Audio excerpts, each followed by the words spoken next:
My name is Carly. I'm 27. Last week, my mom surprised me with a birthday dinner at a retro diner. I walked in expecting awkward small talk and a couple of backhanded comments. I did not expect my own birthday cake to be the joke. After we ate, the server came out holding a sheet cake. Everyone turned toward me, phones up, already grinning. For 3 seconds, I let myself believe my mom had actually done something kind. Then I saw the writing on the cake. In big pink letters across the center it said, "Oops, still a disappointment." There was a beat of silence, like the air forgot what to do. Then the whole table exploded in laughter. My mom clapped like it was the funniest thing she had ever seen. My little brother almost spit out his drink. Someone yelled, "Come on, it's just a joke." I stared at those words sitting in the frosting like they'd been waiting years to be said out loud. I did not cry. I did not scream. I pushed my chair back, picked up my bag, and stood up. My mom told me to sit down and take a joke. I didn't even look at her. I turned toward the exit. My uncle stepped in front of me, hand on my arm, telling me not to make a scene. I leaned in like I was about to apologize and whispered one sentence in his ear. 2 days later, my entire family was in full-blown panic, and none of it was about the cake.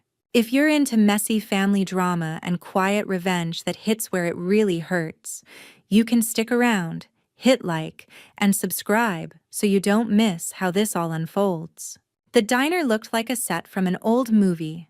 Red vinyl booths, chrome edges, neon script buzzing over the counter. I walked in with that familiar weight in my chest, the kind that came whenever my family staged a nice gesture, and I was expected to play along. My mom, Sharon, had claimed a corner booth as if she were headlining a show.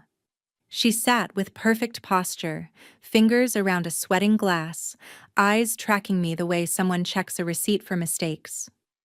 My dad, Gregory, sat beside her with his shoulders drawn in, wearing the resigned look of a man who planned to let the evening pass without stepping in. Across from them, my younger brother Dylan lounged with his phone in hand, recording short clips, his attention fixed on the screen more than on me. Sliding into the booth felt less like sitting down to dinner and more like stepping back into a role I thought I had outgrown. Sharon took in everything at once: my clothes, my hair, the way my hands picked at the paper-wrapped straw. Her comments floated across the table, sounding casual, but each one carried a small sting. Gregory stayed mostly neutral. Dylan kept lifting his phone whenever laughter rose, angling his lens toward me as if he were waiting for an expression worth posting. The food arrived in heavy plates and baskets.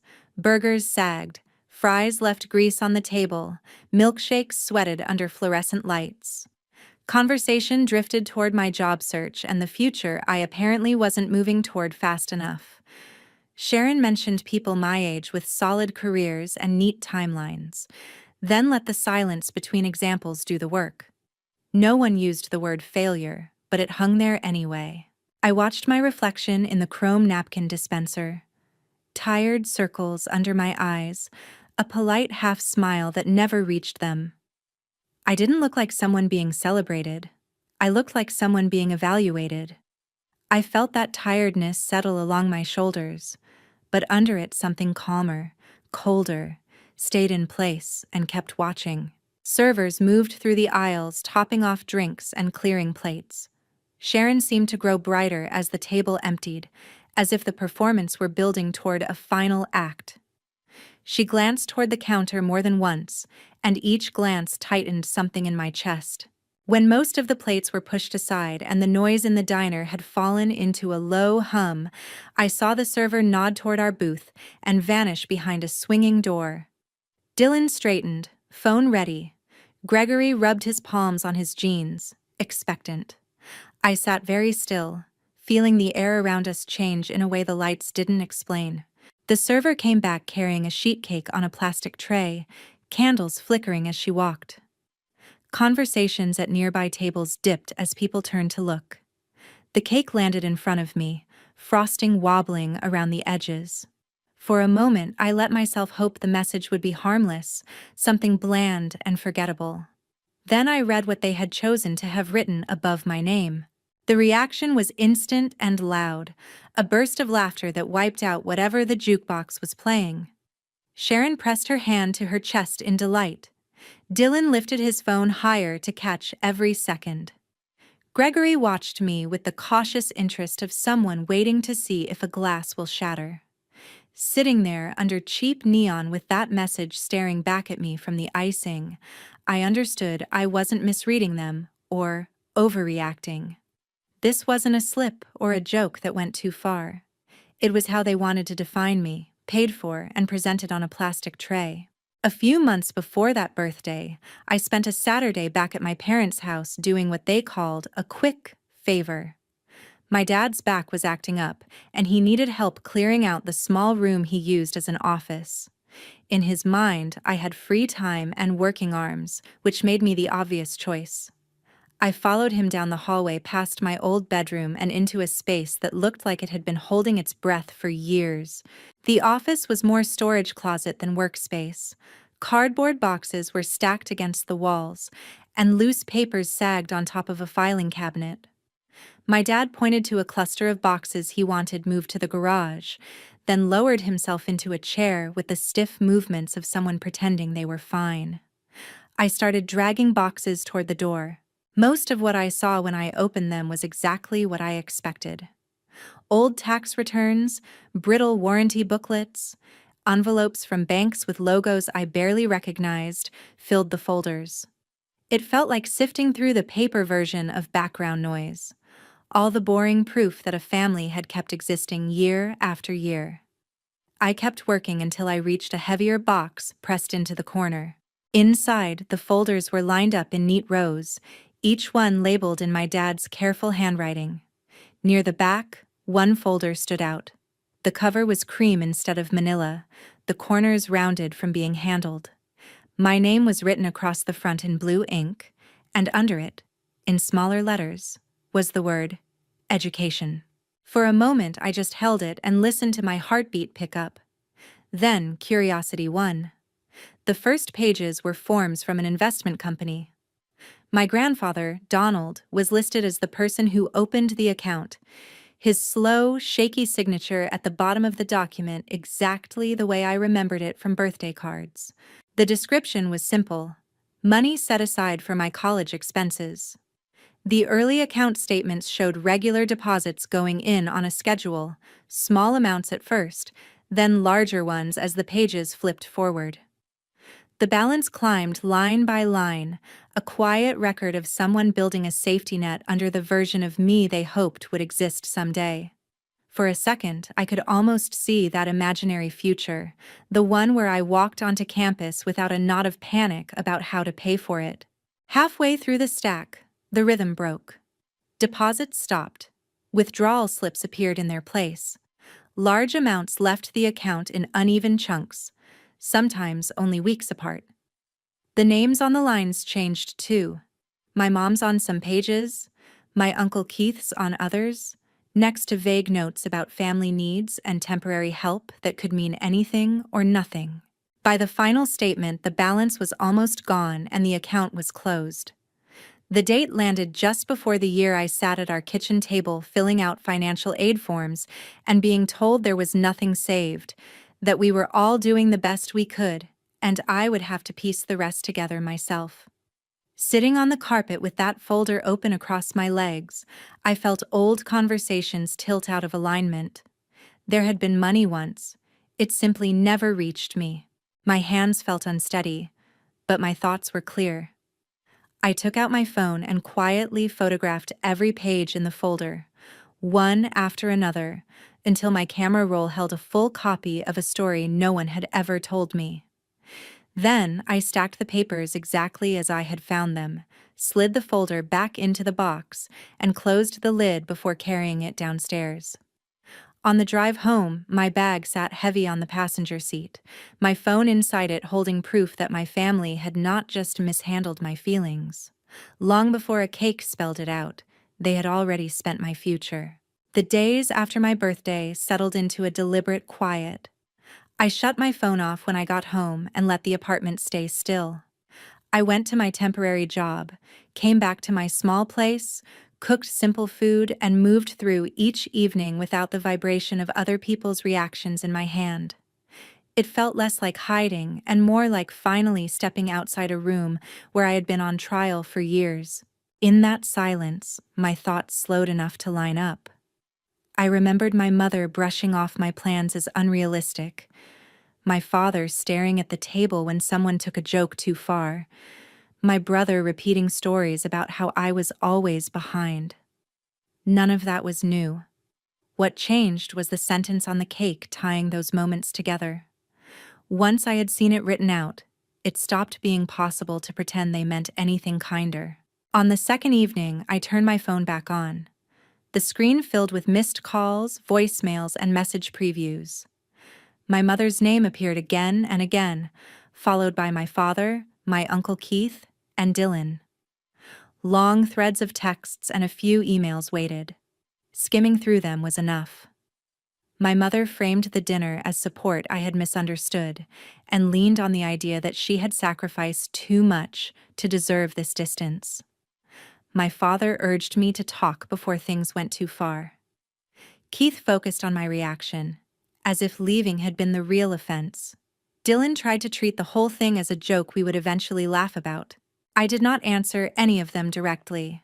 I wrote one short message in the family thread stating that I knew about the college fund my grandfather had opened for me, that I had copies of the account paperwork and statements, and that I would not be handling it through text. There was nothing dramatic in those lines, just the fact that the secret in their file box was no longer invisible. When the message sent, the quiet that followed felt heavier but steadier, like a floor that had stopped shifting even if the room was still dark. Not long after, a name lit up my screen that almost never did. My Aunt Elaine lived several states away and usually stayed on the edge of family gatherings, close enough to be polite, but far enough to avoid being pulled into every argument. Her call carried a different weight from the others. She had spoken with her daughter, my cousin Riley, who had already heard the birthday story through relatives who never let anything stay quiet. In that version, I was the dramatic one, walking out over a harmless joke and throwing around accusations about money I did not understand. Somewhere in that game of retelling, my whispered comment to Keith had turned into a rumor. Sitting on my couch, I told Elaine about the folder in my father's office, the account labeled for my education, the steady deposits that stopped, the withdrawals signed by my mother and my uncle, the dates that mirrored the years I signed loan papers. Saying it out loud turned scattered numbers into a line of cause and effect. Elaine listened without interrupting. When I finished, she admitted that small remarks from my grandfather years earlier had made her think something had been saved for me, but she had convinced herself she was mistaken because my parents never spoke as if it existed. Hearing the details forced her to look at that gap. She asked me to send what I had. I opened my laptop, pulled up the email where I had stored the images and documents, and attached every file to a message addressed to her. Watching the progress bar move across the screen, I realized how long I had been gripping that knowledge alone. When the email finally left my outbox, the evidence no longer lived only on my phone and in my memory.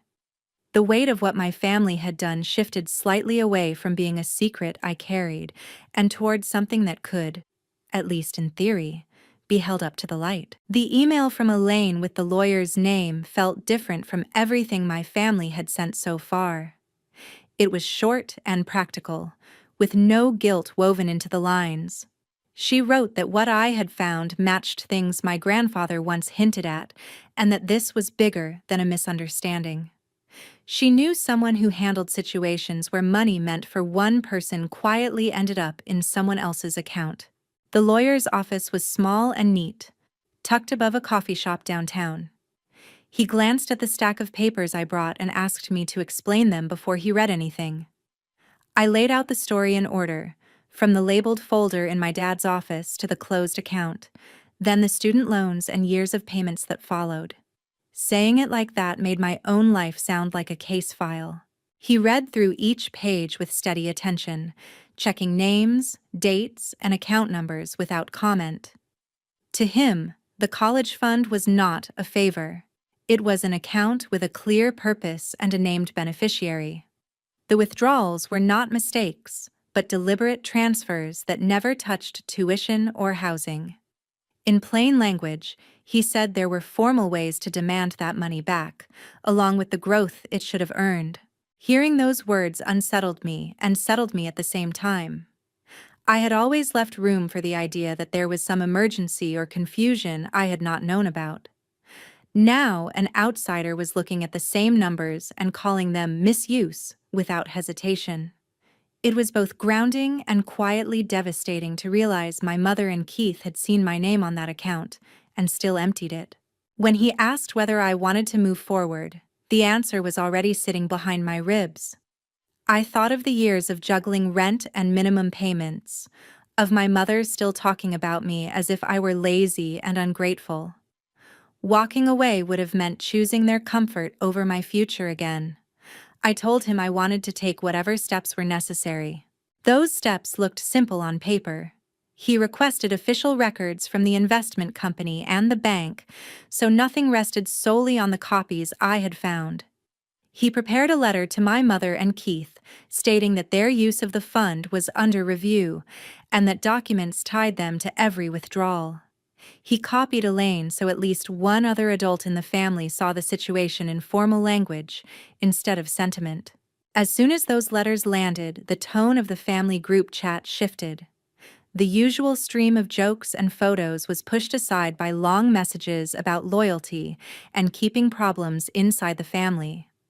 My mother wrote about feeling attacked and insisted that everything she had done was for us. My father tried to calm everyone from the sidelines, but his messages sank without changing anything. Dylan added vague comments about drama that did not use my name, but clearly pointed at me. In the middle of that noise, my cousin Riley started asking questions. She wanted to know when the account had been opened, who had access to it, and why I had never been told it existed while I signed loan papers. She did not attach the documents she had seen, but every question hinted that there was more evidence than my parents were admitting. No one answered her directly. They dodged, shifted the subject, and circled back to my attitude instead of the money. Watching all of this unfold on my phone felt sharp and unreal.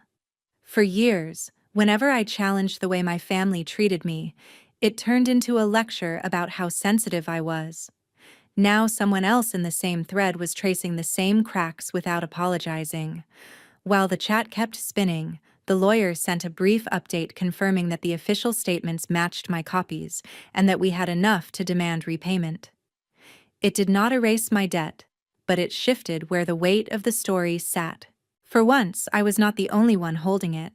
The next turning point showed up at my door, not in my notifications. It was a slow, careful knock on a weeknight when the building was already quiet, and my brain was somewhere between exhausted and numb. I stood there for a moment, hand hovering over the handle, knowing that whoever was on the other side was not here to make this easier. Avoiding them had never changed what they did. It had only delayed when I had to face it. My mother was in the hallway, coat half-buttoned, hair pulled back too tight, like she had rushed out before she could talk herself into staying home. The overhead light in the corridor made her look sharper, less soft-focused than she liked to appear. For years, seeing her at my doorstep would have felt like rescue. That night, it felt like the past trying to push its way back in. I opened the door, but I did not step aside. She walked into my apartment as if it were a room she had the right to inspect. Her eyes skimmed over the second-hand couch, the wobbly table, the stack of bills on the counter. Nothing about the space matched the picture she had always held up as a successful adult life. I could feel her turning every object into evidence that I still needed the kind of guidance she believed only she could give. For once, I let that judgment land and did nothing to soften it. She started talking in a tone she reserved for doctors and school principals, the polished voice she used when she wanted to sound reasonable. She said she was worried about me, that she did not understand how a birthday dinner had turned into distance and legal papers. She framed everything as a misunderstanding made bigger by my hurt feelings. The cake and the words on it vanished from her version, replaced by vague references to jokes that had gotten out of hand. In the story she told, I had taken things too seriously and dragged strangers into family business. When she finally mentioned the money, it was almost an afterthought. The fund became something that had been sitting there during hard years, another resource to pull from when she and my Uncle Keith were trying to keep everyone afloat. The withdrawals turned into difficult choices, the kind any parent would make. My name on the documents, my plans for school, the loans I had signed to cover what was supposedly not there, all of that slid to the edges of her explanation. She wanted me to see sacrifice where I saw a promise quietly emptied. Sitting across from her, I could feel two realities pressing against each other. One was printed in black ink on statements from an investment company, showing contributions intended specifically for my education and a balance that had drained away long before I filled out my first financial aid form. The other lived entirely in her mouth, a narrative where necessity excused everything and gratitude was the only acceptable response. In the past, I would have tried to find a middle ground between those two things. Now I understood there was not one. There was no apology buried in her words. What I heard instead was fear dressed up as concern. Fear of being judged by people who did not share our last name. Fear of losing the stability that money had helped buy. Fear that the version of herself she presented to the world might crack. She never said she was scared of court, but every sentence bent in that direction. She wanted me to pull back before a judge saw what I had found. She wanted this to stay in the dark corners where family secrets usually live. When I told her I was not withdrawing anything and that I intended to follow through with the process already in motion, the room felt strangely still. I did not raise my voice or list every time she had cut me down to keep herself standing taller. I just refused to step back into the position that made her choices easier to bear. The hurt in her expression came less from what she had done, and more from the realization that guilt was not working on me anymore. She left with stiff movements as if the hallway might judge her on the way out. After the door closed, the space felt emptier, but also more like it belonged to me. For a while I moved around the apartment in small circles, waiting for the next ripple. It arrived as a call from my father. His voice carried that familiar tiredness, the sound of someone who had spent a lifetime staying neutral by looking away. He did not argue about the existence of the fund or the withdrawals. He worried about lawyers, about court, about what this would do to my mother and to Keith. Under all of it was a single hope, that I might decide it was not worth the trouble. Listening to him, I realized no one was confused about the facts anymore. They were only upset that those facts might finally come with consequences. Agreeing to handle it quietly, on their terms, would have meant accepting that my future could be treated like a family resource and then quietly forgotten. I told him I would be following the advice of the one person in this mess whose job was to protect me. That was as much as I was willing to offer. A few days later, an envelope from the court appeared in my mailbox, thin and unremarkable. Inside was a single page with a case number and a date, a time and a room in a building I had never been inside. It did not mention love, obligation, or hurt feelings. It did not care who had sacrificed what or who thought they deserved forgiveness. It simply laid out when the people who had treated my future like spare cash would have to answer for it. Holding that paper, I felt fear slide in beside a quiet, stubborn sense of rightness. For once, what they had done would not be measured by my tolerance. It would be measured against something they could not rewrite.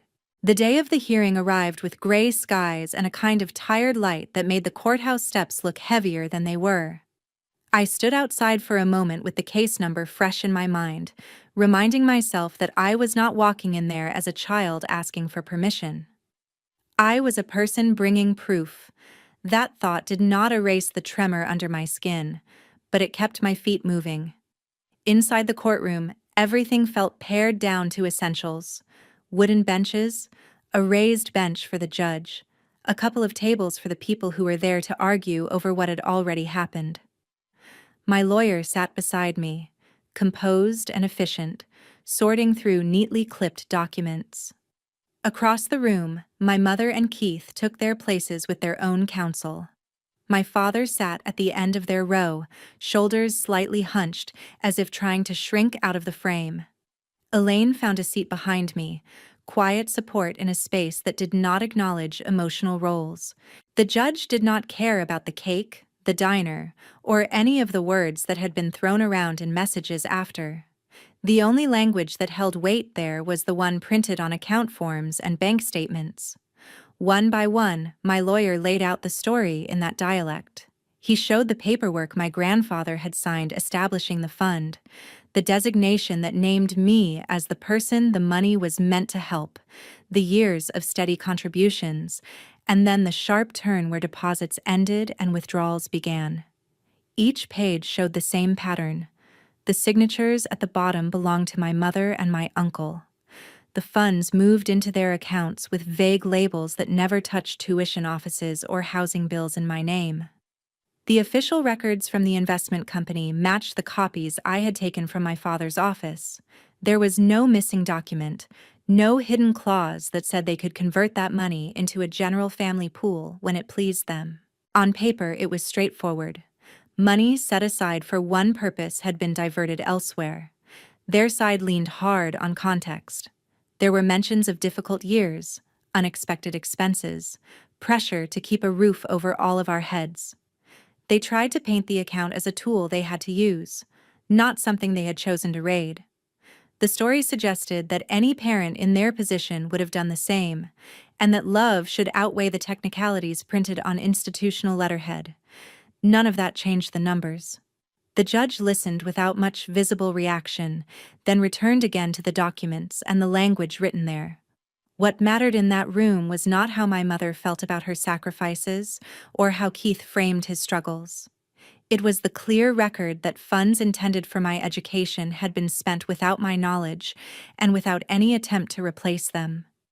The judge's decision was presented calmly, almost clinically. The account balance at the time of closure was calculated, growth that should have accrued over the years was added, and a total figure was set. They were ordered to repay that amount, on a schedule, with the understanding that if they failed, the court could place claims against their assets to collect it. Hearing it laid out like that should have felt triumphant. Instead, it landed with a heavy, quiet finality. This was not a windfall. It was a delayed attempt to restore something that should have been there from the beginning. The court did not address the years of loan payments, the interest I had already paid, or the emotional cost of realizing that the people who called themselves my safety net had cut it and walked away. Those parts were mine to carry and to work through elsewhere. In the weeks after the ruling, the fallout rippled through the family in waves. My mother's house, once a place she used as a stage to showcase control, became a location whispered about in terms of appraisals and refinancing.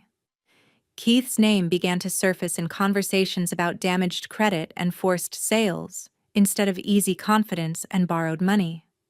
Relatives who had previously laughed along with their jokes started keeping a little more distance, not because they suddenly saw me differently, but because they were uncomfortable with how close those consequences had landed. My mother tried one more time to reach me, not in the hallway of my building this time, but through a letter that arrived in a thick envelope. The handwriting on the front was familiar, looping and careful. Inside, she constructed a version of events where history, necessity, and motherhood blurred into one long justification. The apology, if it was there at all, was woven so tightly into self-defense that it disappeared. I read the first few lines, felt the old pull toward making her comfortable, and then folded the pages back into themselves. The letter went into the trash, not out of anger in that moment, but because I finally accepted that I did not have to keep every story she tried to hand me. I did not call her. I did not visit. I did not show up to help sort through whatever she might have to sell to meet the repayment orders. Cutting contact was not a gesture meant to punish her. It was a boundary that should have existed long before a judge ever spoke her name.